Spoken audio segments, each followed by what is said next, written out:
Hello friends, मेरा नाम है रजत गुप्ता और आज के बिजनेस अपडेट शुरू करते हैं। तो भाई पहली खबर है जोमेटो के ऊपर। जोमेटो ने टाई अप किया है 3 wheeler and 4 wheeler service provider के साथ। ऐसा उन्होंने क्यों किया है?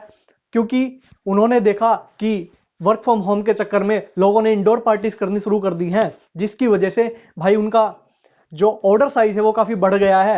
एंड जो 2 व्हीलर सर्विस प्रोवाइडर्स है अभी वो कैपेबल नहीं है जो ऑर्डर साइज है उसको डिलीवर करने के लिए। अगर वो डिलीवर करते भी हैं इतना बड़ा साइज इंडोर पार्टीज के लिए, तो उनकी जो कॉस्ट है, ट्रांसपोर्टेशन कॉस्ट है, वो काफी बढ़ जाती है और वो बल्क ऑर्डर को एक साथ डिलीवर नहीं कर पाते। इसलिए उन्होंने टाई अप किया है 3 wheeler and 4 wheeler service provider के साथ। साथ ही साथ वो अपना आईपीओ लाने की भी सोच रहे हैं। अभी उन्होंने नहीं बताया कि वो इंडिया में आईपीओ लाएंगे या यूएस में आईपीओ लाएंगे, पर वो 330 करोड़ डॉलर तक का आईपीओ लेके आने की सोच रहे हैं। ऐसा होगा तो वो अपना जो बिजनेस स्ट्रक्चर है उसको भी थोड़ा इंक्रीज करेंगे और क्वालिटी, सर्विस क्वालिटी में भी वो थोड़ा सा सुधार करेंगे, जिससे उनका बिजनेस ग्रो करने में भी और सहायता मिलेगी। अगली जो खबर है वो है फिएट इंडिया के ऊपर, जो कि जीप का निर्माण करता है।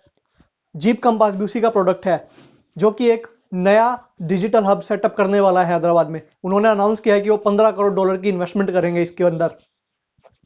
उनके पास ऑलरेडी एक डिजिटल हब है चेन्नई के अंदर, जो जो कि एक सबसे बड़ा हब है नॉर्थ अमेरिका और ईमिया का। ईमिया मतलब Europe, middle east and Africa का।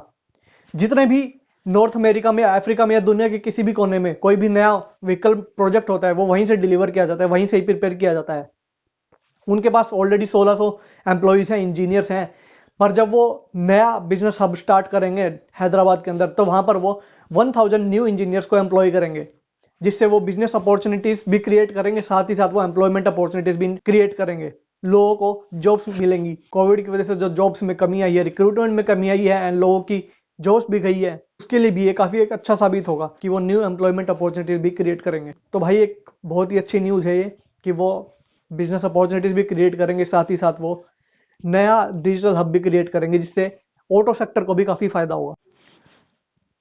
अगली जो खबर है वो बर्गर किंग के ऊपर। बर्गर किंग जिन्होंने अपना रिसेंटली आईपीओ अनाउंस किया है, इशू प्राइस 60 रुपीज का था, पर आज की डेट में वो 199 रुपीज तक का हो चुका है। यानी कि 300% से भी ज्यादा उसका शेयर प्राइस इंक्रीज हो चुका है। यानी कि जिन्होंने अपना पैसा लगाया हुआ आईपीओ में, उनकी आज वैल्यू 3 गुना से ज्यादा हो चुकी है। अब यहाँ पर यह देखना इंपॉर्टेंट है कि बर्गर किंग किस प्रकार से अपने आप को सस्टेन कर पाएगा या अपनी वैल्यू क्रिएट कर पाएगा, क्योंकि बर्गर किंग के अभी जो टोटल आउटलेट्स हैं वो 261 आउटलेट्स ही हैं पूरे इंडिया में, अराउंड 17 स्टेट्स के अंदर। जबकि अगर मैं डोमिनोज या मैकडी इन सब की बात करूं तो इनके हजारों की तादाद में स्टोर्स हैं। So it is challenging for the burger king कि वो अपना बिजनेस किस प्रकार से आगे इंप्रूव करता है, ग्रो करता है या अपनी वैल्यू क्रिएट करता है। हालांकि अभी अभी जो क्यूएसआर इंडस्ट्री की मैं बात करूं, क्यूएसआर मतलब क्विक सर्विस रेस्टोरेंट या फास्ट फूड रेस्टोरेंट, उसकी बात करूं तो वहां पर डोमिनोज का जो शेयर है 21% है, मैकडी का जो शेयर है वो 11% है, केएफसी का शेयर 10% है, सबवे का 6% और बर्गर किंग का 5% है। पर अगर मैं पिछले 5 सालों की बात करूं तो बर्गर किंग ने अपनी सेल्स में 56% का ग्रो किया है, वहीं मैकडी ने 17% का ग्रो किया है एंड डोमिनोज ने 12% का ग्रो किया है। तो सेल्स की अगर मैं बात करूं तो बर्गर किंग की ग्रोथ काफी अच्छी है। पर एनालिस्ट का मानना है कि ये देखना काफी इंपॉर्टेंट होगा कि बर्गर किंग अपने बिजनेस को किस प्रकार से आगे ग्रो करता है। अगली जो न्यूज है वो है बजट के ऊपर। बजट आने वाला है फरवरी में, तो फाइनेंस मिनिस्टर निर्मला सीतारमन जी ने कहा है कि इस साल का जो बजट आएगा वो पब्लिक स्पेंडिंग की तरफ ज्यादा ध्यान देगा। इसका मतलब इंफ्रास्ट्रक्चर बिल्ड करने के ऊपर सरकार का ज्यादा फोकस रहेगा और गवर्नमेंट स्पेंडिंग करेगी। गवर्नमेंट ने नवंबर में 9.05 लाख करोड़ रुपीस की बोरोइंग की है, जो कि 68% ज्यादा है पिछले साल के मुकाबले। इसका सीधा मतलब यह है कि गवर्नमेंट इस बार इंफ्रास्ट्रक्चर की तरफ काफी ध्यान देगी, क्योंकि कोविड की वजह से इकोनॉमी में जो डाउनटर्न आया है उसको रिवाइव करने की सख्त से सख्त जरूरत है, क्योंकि फिस्कल डेफिसिट भी क्रॉस कर गया टारगेट को। अब अगर गवर्नमेंट स्पेंडिंग करेगी तो देखना यह है कि जो बजट आएगा वो टैक्स फ्रेंडली होगा या टैक्स अगेंस्ट होगा।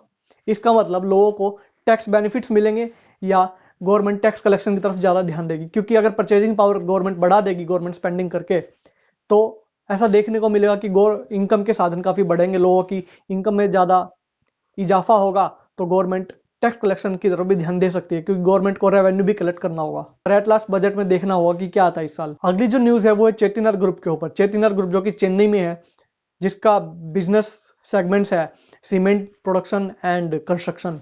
मेजरली ये दो बिजनेस सेगमेंट्स है उसके। इनकम टैक्स डिपार्टमेंट ने 700 करोड़ का स्कैम वहां पर डिटेक्ट करा है। उन्होंने जब रेड की चैटिनार की प्रीमाइसेस में, तो उन्होंने देखा कि 23 करोड़ का अनअकाउंटेड कैश था, 110 करोड़ की उन्हें फॉरेन एसेट्स मिली, 59 करोड़ की उन्होंने ऐसी इंटरेस्ट इनकम मिली जो उन्होंने एडवांस दे रखा था, पर उसके ऊपर इंटरेस्ट इनकम अर्न की थी, पर उन्होंने अपनी बुक्स में आईटीआर में कभी भी शो नहीं करा उसे। साथ ही साथ उन्हें काफी ऐसी ट्रांजैक्शंस मिली, ऐसी सेल रिसिप्ट्स मिली जो उन्होंने बुक्स में रिकॉर्ड नहीं करी, जिनकी टोटल वैल्यू 460 करोड़ के अराउंड है। पर टोटल जो ट्रांजैक्शन हैं, टोटल जो स्कैम है वो 700 करोड़ का सामने आया है अभी। साथ ही साथ उन्होंने कुछ ऐसी ट्रांजैक्शंस भी आइडेंटिफाई करी इनकम टैक्स डिपार्टमेंट ने, जो कि इंटर कंपनी ट्रांजैक्शंस थी एंड जो कि बुक्स में कभी रिकॉर्ड नहीं करी गई एंड बोगस ट्रांजैक्शंस थी वो। साथ ही साथ बोगस डेप्रिसिएशन भी उन्होंने क्लेम करा अपना एक्सपेंडिचर बढ़ा के, ताकि इनकम कम हो जाए और टैक्स कम देना पड़े। सो डिपार्टमेंट अपने साथ सारे प्रूफ, सारे ट्रांजैक्शंस के सारे पेपर्स ले गया है और भी वो जाकर उनको इन्वेस्टिगेट करेगा, जांच करेगा, तब जाकर असली स्कैम का अमाउंट हमें देखने को मिलेगा। अभी तो ये 700 करोड़ का है, पर ये आगे जाकर और भी बढ़ सकता है इसका अमाउंट। सो मैंने एक पहले ही वीडियो बना चुका हूं अनअकाउंटेड कैश के ऊपर, तो आप देख सकते हैं कि किस प्रकार से ये आपके लिए हानिकारक साबित हो सकता है अगर आपके पास कोई कैश पड़ा हुआ है और आपने अगर उसको अपनी बुक्स ऑफ अकाउंट्स में, आईटीआर में कभी भी उसको शो नहीं किया। अगली जो न्यूज है वो है शुगर इंडस्ट्री के ऊपर। Cabinet committee of economic affairs ने 3500 करोड़ की सब्सिडी का ऐलान किया है, जो कि वो फार्मर्स को देगा अगर वो 60 लाख टन ऑफ स्वीटनर का एक्सपोर्ट करेंगे। स्वीटनर की डिमांड इस साल बहुत कम हो गई है, जबकि प्रोडक्शन काफी ज्यादा हुआ है। 310 लाख टन का प्रोडक्शन हुआ है, जबकि डिमांड 260 लाख टन की थी, जिसे देखा कि फार्मर्स में काफी क्राइसिस आ गई है। इसलिए गवर्नमेंट ने सब्सिडी का ऐलान किया है, जिससे 5 करोड़ फार्मर्स को बेनिफिट होगा इससे, और शुगर इंडस्ट्री को भी बेनिफिट होगा। अगली जो न्यूज है वो है अगेन एप्पल के विस्टोन प्लांट के ऊपर। विस्टोन प्लांट जो कि एप्पल के प्रोडक्ट को मैन्युफैक्चर करता है और सेल करता है इंडिया के अंदर, सैटरडे को उनका एक कांड हुआ। उनके जो एम्प्लॉइज थे, वर्कर्स थे, उन्होंने काफी तोड़फोड़ करी, वहां पर उसके प्लांट को डिस्ट्रॉय कर दिया।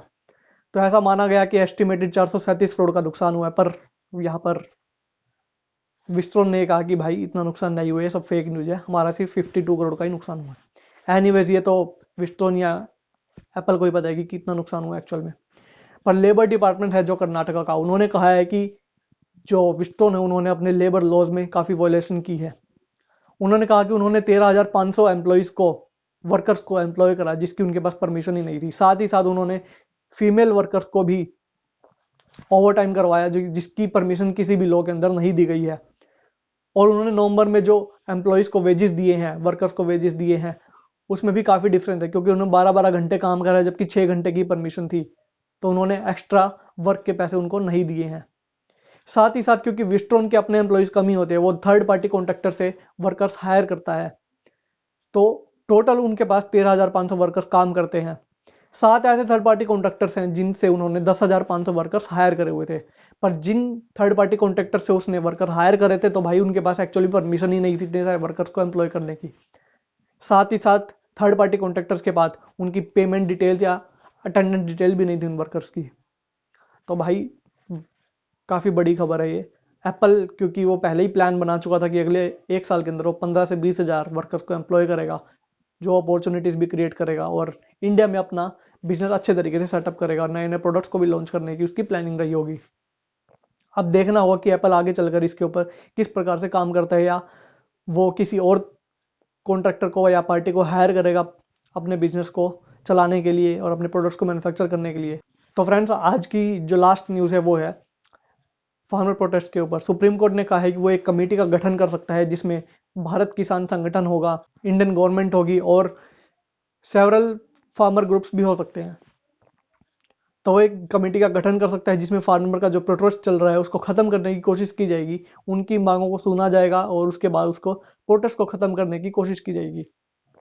साथ ही साथ सुप्रीम कोर्ट ने यह भी कहा है कि दिल्ली के आसपास जो गवर्नमेंट ने एंट्री बैरियर्स लगाए हुए उसको खत्म करना चाहिए और किसानों से बात करनी चाहिए कि उनके प्रोसेस को खत्म करें।